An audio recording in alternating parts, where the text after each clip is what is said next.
Alrighty, welcome back.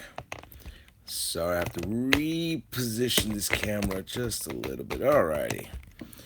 So, welcome back. This is a partless series for the Axial YETI XL.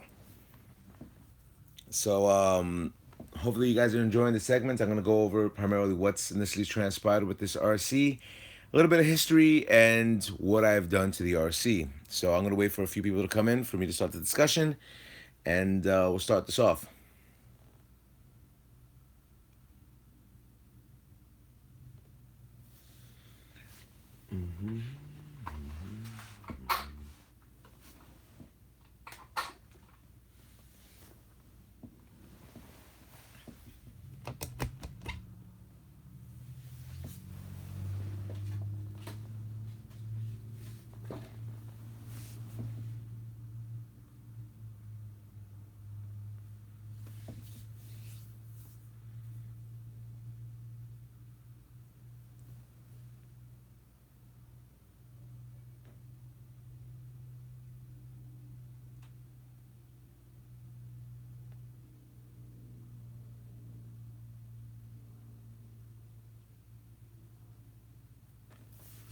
Alrighty, so let's begin.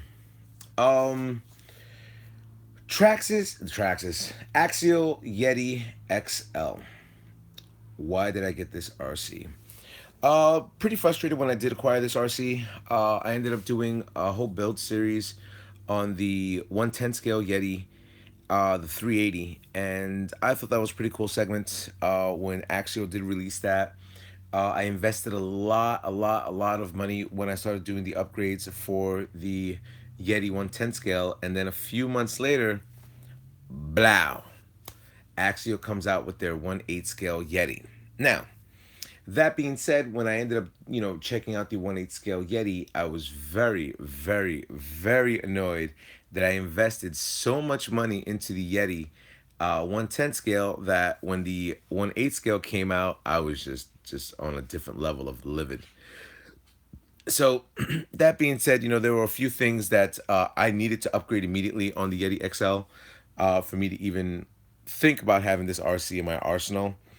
Um, Me having this RC in my arsenal, I've never used it. Three reasons why I've never used this RC, which I know a lot of people are going to be pissed off. Like, oh, you should have used that. You should have bashed around it. It's a cool basher. Um, a few projects ended up coming around. I ended up starting to do upgrades on this, but I was very disillusionized even upgrading this after I started doing the integration with the 110 scale Yeti, which I invested probably like $1,000 into that RC, and nothing has ever transpired with it, but just upgrades. And then when I ended up getting the 1/8 scale Yeti, I kind of thought it was going to be going to blow me away when I did acquire it, but I don't know why it did not. It should have. The size of this and everything like that. This is pretty much going to be what the new Traxxas vehicle is going to be, just on the short course platform, and that's something that I'm kind of worried about. When the new vehicle comes out, as I upgraded this, and realistically speaking, if I got a bigger body, technically it would be a short course vehicle, kind of like what Traxxas has right now. But that being said, I'll come across and give you the quick rundown list of what I've upgraded onto this RC. And if you ever want any type of pictures below, you'll be able to see under the description everything that I've installed into this RC. So let's work our way around. I do have the Proline trenchers on this. Now, don't let these be confused with the Proline trencher X's. The X's have a much wider base, and the sidewall is not as big. I had to change this out to 17 millimeter adapters because I don't know what Axial did, but you're not able to get into the regular. I think it was a 12 millimeter that they had in there, and I ended up installing the 17 millimeter hexes, the wheel hexes for this RC. As you can see around the RC, I do have the front T-bone bumper, which I wanted to get it in red, which I thought was a cool touch that T-bone Racing ended up doing. It's kind of a hassle to try to pull this in, but you know, with T-bone Racing, they stand by their product. They do have a warranty process to where if you're able to show them where it's broke, they'll replace it for you. So let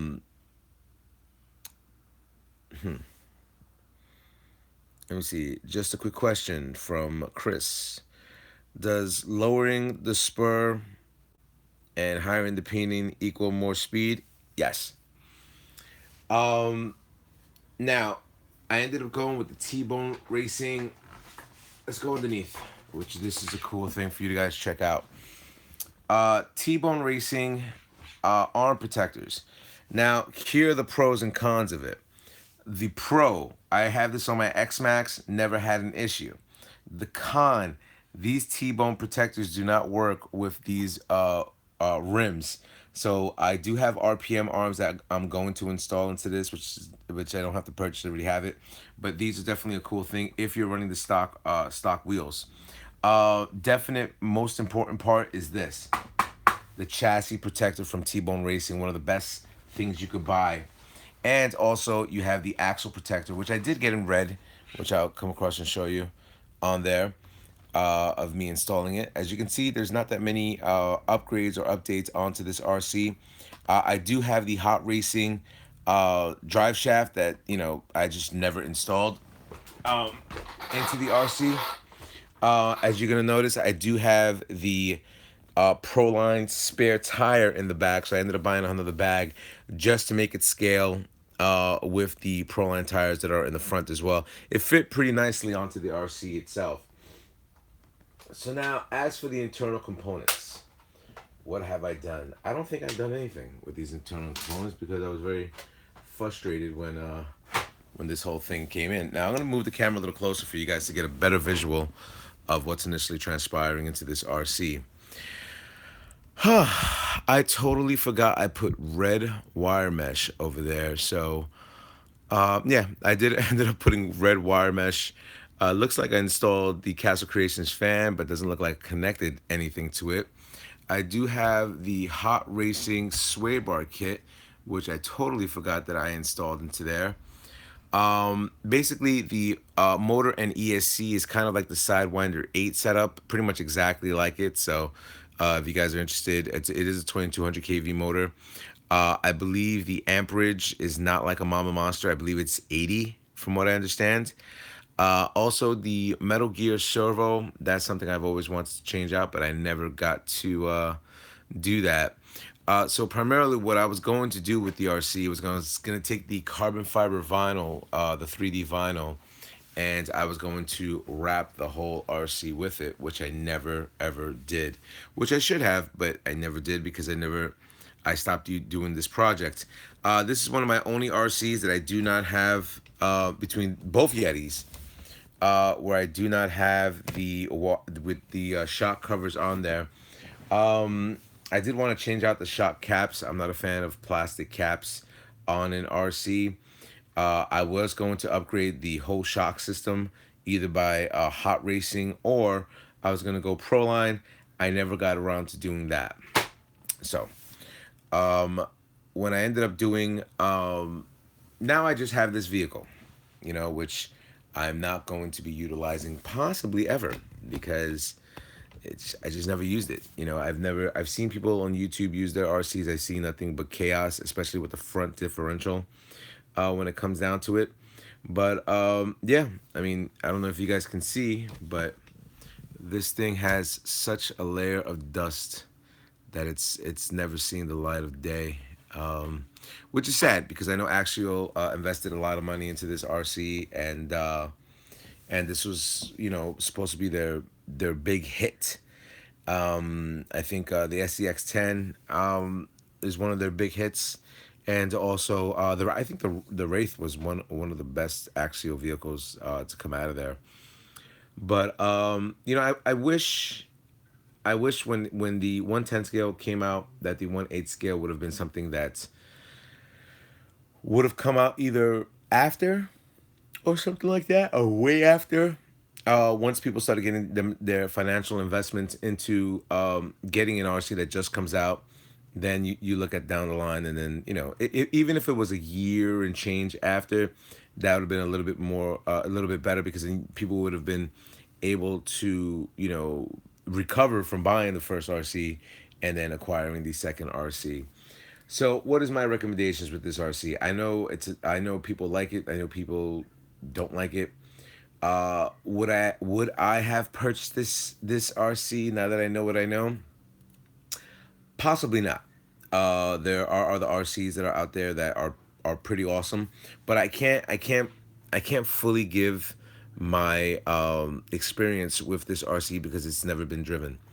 I don't know what it can do. I'm just going upon what people tell me, owning this RC, what they can do, what they can't do, and stuff like that. I think it's a pretty scale looking RC. I think what they did was good, when they ended up releasing this RC, but realistically speaking, with all the other RCs that I have, you know, it is what it is. So hopefully this video is informative to you. In the description below, I will have my whole part list set up where I have what I've done to this RC and everything that I've acquired for it. This is one of my only RCs that does have Dean connectors, which is kind of weird. But yeah, so that's primarily my part list rundown with this RC, the Axial YETI 1/8 scale XL. So hopefully this video is informative to you. I'm glad I'm able to do these part list rundowns with you and for you guys to check a few things out when it does come down to upgrading your RCs. I think the final completions, what I'm going to do with this RC is just going to install the parts that I have left over with the RC, and once I do that, this will be considered complete. Anyway, rate, comment, subscribe. Until my fellows up on YouTube. Later.